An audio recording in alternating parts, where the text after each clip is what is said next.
Sir Aldrich, a decorated royal guard known for his unwavering discipline and unshakable demeanor, patrolled his usual route near the palace gates.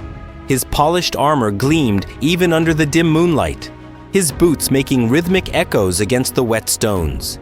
He had sworn an oath to protect the kingdom, to remain steadfast in his duty, and to never allow distractions to cloud his judgment. Yet, on this particular evening, something made him stop. A faint, pitiful cry pierced through the drumming of the rain. It was so small, so fragile, that any other might have dismissed it as nothing more than the wind. But Aldrich's keen ears caught the sound, and his sharp eyes searched the dimly lit alley to his left. There, curled up against the cold stone wall, was a tiny, shivering kitten. Its fur was soaked, clinging to its frail body.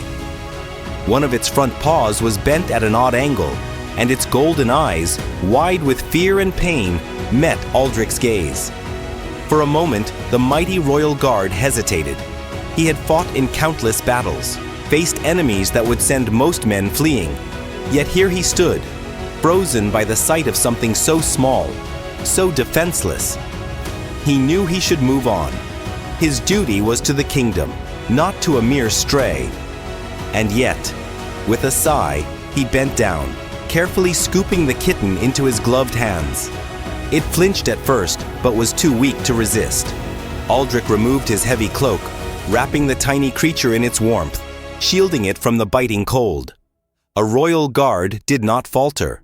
A royal guard did not allow sentiment to interfere with duty. At least, that was what Aldrich had always believed. But as he cradled the trembling life in his arms, he felt something shift within him. That night, he did not return straight to his post. Instead, he made his way to the small quarters he called home. He dried the kitten by the hearth, warmed a bowl of milk, and, perhaps for the first time in years, allowed himself to truly care for something outside his duty. Days turned to weeks, and the kitten, whom he named Aurelia, grew stronger. Her once frightened eyes now gleamed with mischief, and her tiny paws, once too weak to stand, now darted across the wooden floors of his home. She became his shadow, following him whenever she could, curling up against his armor as he sat by the fire after long shifts.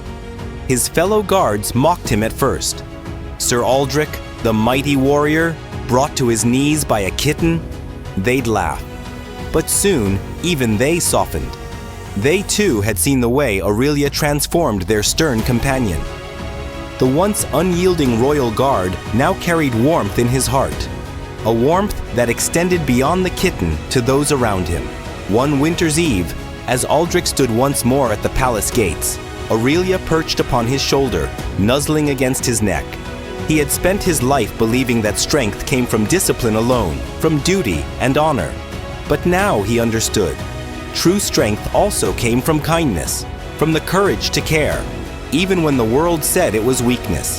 And so, the legend of the royal guard and his golden-eyed kitten spread throughout the kingdom, not as a tale of foolish sentimentality, but as a reminder that sometimes the smallest of creatures can teach even the strongest of warriors what it truly means to protect and to love.